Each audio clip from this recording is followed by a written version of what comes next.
What if I told you that the path to living a truly fulfilled, beautiful life isn't really found in self-sacrifice or, relentless work or even getting rich? Okay. What if it's only possible when society completely changes, machines do all the horrible jobs, and the whole idea of private property just, well, disappears? That sounds pretty radical. A big departure from how most people think, let's say. It absolutely is, and that's exactly what we're getting into today. We're taking a deep dive into a really surprising and honestly pretty thought-provoking essay by Oscar Wilde, The Soul of Man Under Socialism. Right, written way back in 1891. And it's not your typical economic argument about socialism, is it? Not at all. Wilde presents this vision where socialism's main value isn't just, making sure everyone gets fed, but something much bigger. It's about liberating the individual soul, the personality. It's witty, it's definitely challenging, and just completely unique. So our mission today is to kind of unpack the core ideas, those often counterintuitive insights Wilde has on poverty, property, authority, art, and what he sees as true individualism and, well, living intensely. Sounds good. Let's dig in. So Wilde doesn't hang about. He Yeah. jumps straight in with his main kind of shocking idea. He opens by saying the chief advantage of socialism is freeing people from what he calls the sordid necessity of living for others. Yeah, it's a bold opening. He's not knocking kindness itself, but the sort of compulsion that the system forces on people. Right. He thinks it makes people have to focus on others just to get by or because they feel they should morally, which ironically just props up the very system causing the problems. And his take on traditional charity, Hmm. it's absolutely brutal. He argues that trying to fix poverty with charity doesn't actually solve anything. It just prolongs the issue. He even calls charity itself part of the disease, which is pretty shocking. It really is. He uses that sharp analogy, about the kindest slave owners being the worst, because their niceness kind of hid the true horror of slavery. Right. It stopped people seeing how bad it really was. Exactly. And he's implying charity does the same. Now, it makes the system just bearable enough that people don't demand real fundamental change. He even mentions these educated men who live in the East End, people who actually knew poverty firsthand, apparently asking for charity to be stopped because it degrades and demoralizes. Yeah. His conclusion is just blunt. Charity creates a multitude of sins. Wow. So the idea is that it fosters dependency, stops people demanding their rights. That's the core of it. It accepts the awful status quo instead of fighting the root causes of poverty. So for Wilde, the answer isn't nicer charity, it's rebuilding society completely. Totally. So that poverty will be impossible. That's the goal. Okay. And this leads right into his central paradox. Yeah. The real value of socialism, he says, is that it will lead to individualism. Hang on. Socialism leading to individualism? That feels backwards. Isn't socialism usually about the collective over the individual? And that's Wilde being wild. Yeah. That's what makes him so interesting here. He argues, look, if you turn private property into public wealth, get people cooperating, you ensure everyone's materially secure. Okay, so it provides the basics. Exactly, the foundation, the right environment for life. But once you have that security, then you've got the conditions for the full development of life to its highest mode of perfection.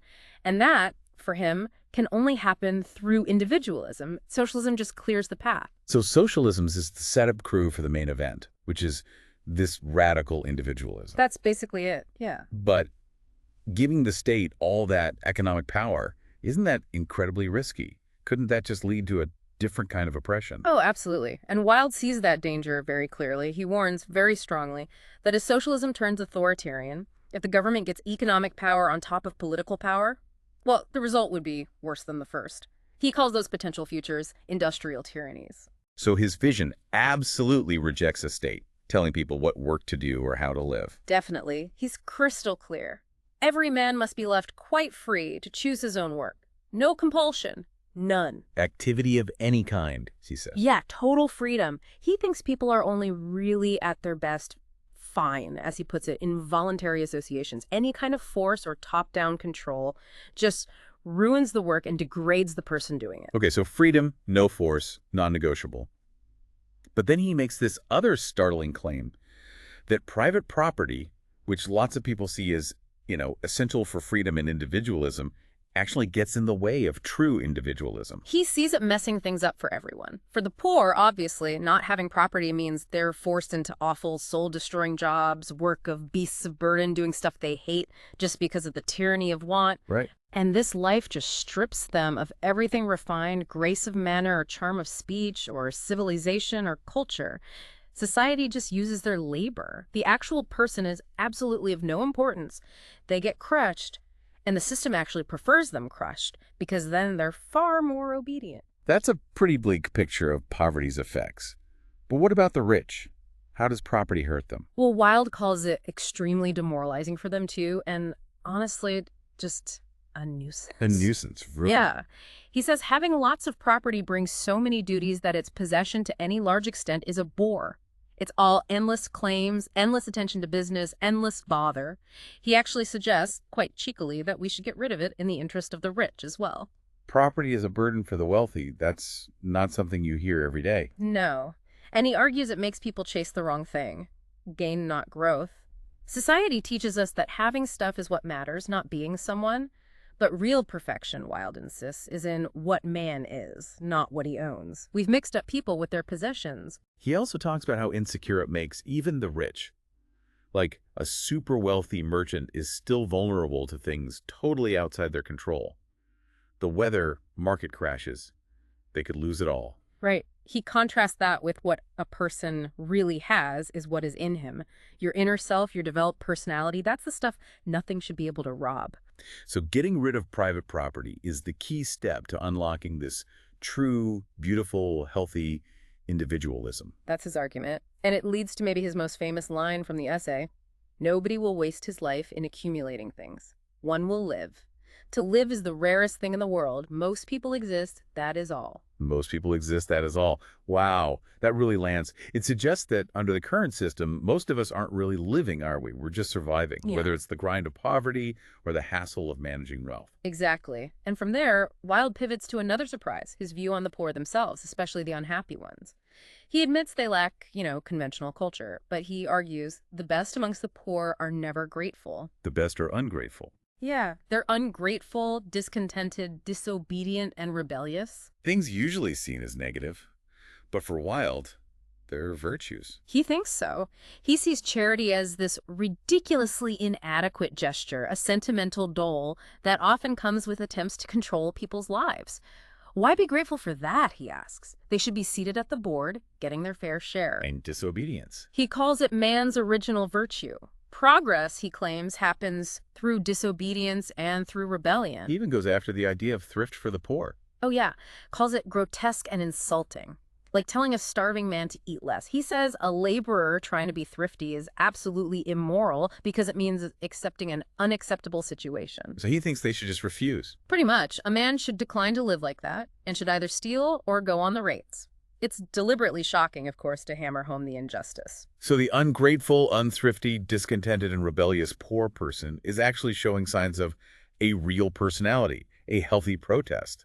Right. Whereas the virtuous poor, the ones who are grateful and accept their lot, he sees them as having made private terms with the enemy, sold their birthright for very bad pottage. He basically implies they must be extraordinarily stupid to put up with it. But hang on, if poverty is so crushing and degrading, how can someone in that state even manage to be rebellious? That's the tragic catch. He argues that deep misery is absolutely degrading and paralyzing. It can stop people from even fully understanding their own suffering. They have to be told of it by other people, he says. And that's where the agitators come in. Exactly. The employers hate them, call them interfering, meddling people. But Wilde says that is the reason why agitators are so absolutely necessary. He uses the abolition of slavery as an example. Yeah, he argues it wasn't really the slaves demanding freedom. Tragically, he notes many bitterly regretted it because they were just free to starve, but the grossly illegal conduct of certain agitators. He also points to peasants dying for feudalism in the French Revolution. It shows how deep suffering can blind people. Agitators are needed to wake people up. Okay, shifting gears a bit, Wilde also brings Christ into this, but through his own very specific lens. He does. He reads Jesus' message through this framework of radical individualism. And his summary of Christ's core teaching is, Simply, be thyself. not follow me or obey these rules, but be yourself. That's how Wilde sees it. And when Jesus talks about the poor and rich, Wilde doesn't think it's about money itself making you good or bad. It's about personality development. The poor often have personalities shaped by life, while the rich often haven't developed theirs because their possessions get in the way. That's a really different interpretation. It is. And he highlights Christ's views on external stuff. Don't think perfection is about owning things. Your perfection is inside of you. Real wealth can't be stolen. He reads Jesus as saying, try also to get rid of personal property. It involves sordid preoccupation. Personal property hinders individualism at every step. But didn't you say earlier Wilde himself notes the rich are often better behaved? How does that fit with Christ supposedly valuing the personalities of the poor? Right, good point. Wilde clarifies this isn't about saying all poor people are good or all rich people bad. He observes that as a class, the wealthy often are more moral, more intellectual, more well-behaved. Why? Because extreme poverty is so degrading it takes up all your mental space. You can think of nothing else but money and survival. So Wilde's take on Jesus is that perfection comes from what he is inside, regardless of wealth. But your material state massively affects your ability to be. Both having too much property and too little get in the way. Okay. And he also connects this to Christ's teachings on non-resistance, non-interference. Yeah, like giving your cloak if someone takes your coat. That's about showing material things are of no importance, not retaliating against insults.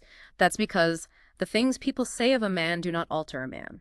Avoiding violence, that's refusing to stoop to their level. He believes that even in awful situations like prison, a man can be quite free internally. And the idea of not judging others. That ties right back into the mystery of personality. For Wilde, someone society condemns might actually have a fine inner self, while a respectable person might be empty. He even floats the idea that sometimes doing something seen as a sin against society could be the very thing that helps someone realize their true self. The story of the woman caught in adultery seems key here. Perfect example for Wilde. He sees Jesus forgiving her not because she repented, but because of her intense and wonderful love. He contrasts it with the disciples wanting the expensive perfume sold for charity. Jesus, in this reading, prioritized the woman's spiritual moment. The chance for a personality might make itself perfect, even over urgent material needs. Even Jesus rejecting family ties, who is my mother? Let the dead bury the dead. Wilde links that to his vision of the future abolition of legal restraint in marriage under socialism. He thinks individualism will actually make love better in those free associations. By rejecting conventional claims, Jesus showed that nothing external should block your personal development. So living a Christ-like life isn't about imitation. He mocks the idea of someone literally carrying a wooden cross, but about realizing your own unique potential, like Father Damien serving lepers, or Wagner making music, or Shelley writing poetry. Precisely. There is no one type for man. Any kind of conformity, even to a model of virtue, kills freedom and true individual expression. Wilde definitely saves some strong words for his critique of authority in government. Well, yeah, given his absolute laser focus on individualism, it makes sense that his ideal future involves the state giving up all idea of government. He quotes someone saying, "There's such a thing as leaving mankind alone. There's no such thing as governing mankind." He basically thinks all governments are failures. Yep. He runs through the list. Despotism, oligarchies, even popular rule. His famous dig at democracy, the bludgeoning of the people by the people for the people, and then just adds, "It has been found out." Ouch. So why is authority so inherently bad for Wilde? He thinks it degrades everyone involved, the ruler and the ruled. Now, violent authority might provoke revolt, which he sees as potentially good. But kind authority, the sort that comes accompanied by prizes and rewards, that's dreadfully demoralizing. How so? Because it makes people passive. They accept this coarse comfort like petted animals, and they stop being truly themselves. He who would be free must not conform. Authority essentially bribes people into conformity, creating this gross kind of overfed barbarism. He even thinks punishment will eventually disappear. Yeah, sees that as a huge step forward, a gain of incalculable value. He looks at history and argues punishment actually brutalized societies more than crime did, and that it causes more crime. Less punishment means less crime. That's his claim. He envisions a future where crime either stops existing or it's treated like a mental health issue, like dementia, to be cured by care and kindness. And he ties crime directly back to poverty, doesn't he? Absolutely. Starvation, and not sin, is the parent of modern crime. Get rid of private property, he argues, And most crime vanishes, especially property crime, which English law punished so harshly. Even things like jealousy linked to property ideas might fade away. So if the state isn't governing, what's its job then? It becomes purely functional, a voluntary association that just organizes labor and acts as the manufacturer and distributor of necessary commodities. Basically, the state makes the useful. The individual makes. It's useful. Okay, this distinction leads us to another of Wilde's controversial ideas, the dignity of manual labor. He just dismisses it outright. A lot of manual labor, he says, is absolutely degrading, harmful mentally and morally, unless it's actually enjoyable. All the dull, repetitive, nasty jobs, they should be done by machines. Machines are central to his whole vision then. Hugely. Right now, he says, man is a slave of machinery, competing with it, leading to mass unemployment and starvation while one owner gets rich. But under community ownership, machinery becomes man's servant. It will do all the unintellectual, all monotonous, dull labor, all labor that deals with dreadful things. Freeing people up for what exactly? For cultivated leisure, for making beautiful things, reading beautiful things, simply contemplating the world. He puts it very starkly and controversially. Civilization requires slaves. Human slavery is wrong, obviously, but on mechanical slavery, the future of the world depends. Wow. This frees everyone, including scientists, to pursue knowledge and beauty, leading to wonderful and marvelous things. Progress, for Wilde, is fundamentally about the realization of utopias. So the state, using machines, handles the necessary stuff. Individuals create the beautiful things. Yes. And that division is crucial because if an individual is forced to create based on what others need rather than their own vision, the art suffers. And he's adamant. Whenever a community or a government tries to control art, it either entirely vanishes or becomes stereotyped or degenerates. Because true art is the unique result of a unique temperament. Its beauty comes purely from the fact that the author is what he is. An artist aiming to please the public is just a craftsman or a tradesman, not a true artist. So for Wilde, art is the absolute pinnacle of individualism. It is the most intense mode of individualism that the world has known. The artist has to work alone, without any reference to his neighbors, without any interference, creating solely for his own pleasure. Which is why public control or influence over art is so damaging in his view. He calls it immoral as it is ridiculous, and as corrupting as it is contemptible. The public, he argues, is generally badly brought up. They want art to be popular, to flatter them, to just repeat what they already know. But art shouldn't be popular. The public should try to make itself artistic. He's pretty critical of the English arts of his time, like novels and plays, being influenced by public taste. Yeah, he thinks it leads to badly written fiction and silly, vulgar plays. The public standard is problematic both ways. It's too low, demanding artists appeal to the meanest capacity, but also too high, demanding the artist compromise their own unique vision to do violence to his temperament. And the public hates novelty. Because novelty is individualism. It's a disturbing and disintegrating force against the comfortable slavery of custom and tyranny of habit. So they label new art unintelligible, or worse, immoral. He talks about the public using classic works not to appreciate them, but as weapons. Exactly. As bludgeons to bash anything new, they demand imitation. New forms of beauty are often distasteful at first. He notes wryly that the British public has a history of awarding diplomas of immorality to its greatest artists. This all comes back to the public's barbarous conception of authority and failure to grasp individualism. Their opinion on art is monstrous and ignorant. And he sees journalism, especially in England at the time, as the main vehicle for this public tyranny over thought and art. The new authority. Yeah, he says it's eaten up the other three estates. It dictates everything, feeds this endless public curiosity for gossip and trivia, everything except what is worth knowing. He contrasts it with France, where he felt journalists were more limited, allowing artists more freedom. In England, he saw journalists as having free rein to drag private lives into public judgment. But he does offer examples of artists resisting this pressure. Yes, he mentions the actor Mr. Irving. Irving didn't bow to public taste. He pursued his own artistic perfection and eventually educated the public to appreciate his work. He raised their standard. So appreciating art properly requires a specific mindset from the audience. Absolutely. He calls it receptivity. Yeah. You have to let the work of art dominate you, not the other way around. Put aside your silly views and foolish prejudices. New art is beautiful because it's something art has never been. If you go in looking to impose your own authority on the art, you just become its enemy. Given all this, His ideal government for an artist seems pretty obvious. Completely. No government at all. Any authority is just ridiculous from an artist's perspective. And he compares the different potential rulers, prince, pope, the people. Right. Princes and popes might be dangerous, sure, but at least they might be cultured individuals who get art. He even jokes that bad popes often loved beauty more than good popes hated thought. But the people, when they take power collectively, that's the worst despot. Their authority is blind, deaf, hideous, grotesque, tragic, amusing, serious, and obscene. It's impossible for an artist to live with. They bribe and brutalize, trying to wield power they weren't made for, having been marred themselves by imitation of their inferiors. He almost sounds sorry for them. Now, the immediate reaction to all this utopian stuff is surely, come on, that's totally impractical. It goes against human nature. And Wilde knows it. He anticipates that exact criticism. And his response is classic Wilde. This is perfectly true. It is unpractical, and it goes against human nature. This is why it is worth carrying out, and that is why one proposes it. Because anything practical just accepts the broken system we already have. Exactly. His vision demands change. Not just in conditions, but fundamentally, human nature will change. He sees change as the only constant thing about human nature. Yes. Any system built assuming human nature is fixed is doomed.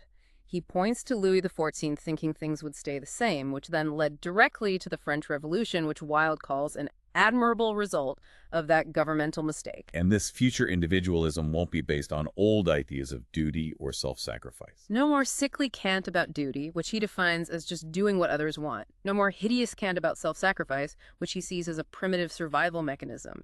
Individualism, for him, will emerge naturally and inevitably. It's the goal of development, of evolution. Evolution is the law of life, and there is no evolution except towards individualism.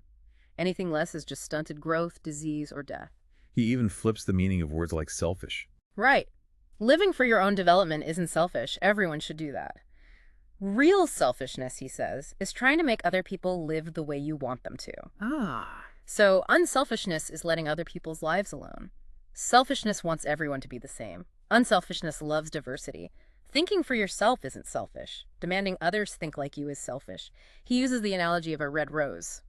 It isn't selfish for being a red rose. Under true individualism, people become quite natural and absolutely unselfish. Because the true individualist doesn't need to impose on others. And they develop real sympathy not just for pain, which he thinks is a bit morbid and limited, and science handles better anyway, but sympathy with the entirety of life. Joy and beauty and energy and health and freedom. A broader kind of sympathy. Much broader and harder to achieve, he thinks. It requires more unselfishness. It's the mark of the true individualist. And the highest form, sympathizing with your friend's success. Finally, he contrasts the kind of individualism Christ represented with the potential of the modern world. Yes, Christ, in Wilde's reading, found individualism through pain and solitude within the existing bad society. He didn't offer a social fix. But the modern world, with socialism and science, has the tools to actually abolish poverty and pain. So the new path to individualism is through joy, not suffering. Exactly. He contrasts this with medievalism, which he equates with real Christianity, focused on the suffering Christ, maimed and marred, finding perfection through pain. The Renaissance, loving beauty and joy, couldn't quite grasp that, he argues. Though he does acknowledge pain was a necessary path sometimes, in unjust times like Tsarist Russia. Yes, he sees it as a valid, even necessary mode of self-realization when conditions are terrible, a form of protest. But ultimately provisional. Yes. Once you remove the injustice, the disease, the wrong conditions, pain loses its purpose, its meaning. Because what humans truly seek isn't pain or even pleasure exactly, but simply life. Man has sought to live intensely, fully, perfectly. And you achieve that intense life when your activities are enjoyable and you're free from restraint. Pleasure is nature's test, her sign of approval. When you're happy, you're in sync with yourself. And this new individualism, born from joy, will be larger, fuller, lovelier. It's the perfect harmony the Greeks aimed for but couldn't manage because of slaves, and the Renaissance aimed for but couldn't manage because of starving workers. But now, with socialism providing the base and machines doing the dirty work, that potential for joyful, perfect individualism for everyone becomes achievable. The new individualism, he declares, is the new Hellenism. Wow. Okay, so we've really journeyed through Wilde's quite revolutionary idea that socialism isn't the end goal, but actually the necessary groundwork, the foundation to free us all from external pressures like poverty, property, authority, public opinion, so that unique individual personalities can truly blossom. Yeah, and we've hit on some pretty startling points along the way. That fierce critique of charity, the defense of discontent and rebellion, the vision of machines as slaves freeing us for leisure and art, and that absolute insistence on art as pure, uncompromising individualism, separate from public taste. Right. It's a vision where organizing society communally is just the means to let everyone achieve a kind of intense, self-realized life that was previously only really possible for a select few, or maybe those who found meaning through great suffering. Wilde really pushes you to reconsider some core beliefs about work, about charity, property, even what makes someone a good person. He boils it down to saying true perfection is found entirely in what man is, not what man has, or even what man does. So, thinking about our world today, still dealing with huge inequalities, the pressure to consume, this constant need for external validation online and offline, how might embracing this Wildean idea of focusing on being rather than just having or doing, how might that fundamentally change how you define success or fulfillment in your own life? It definitely leaves you with a lot to chew on.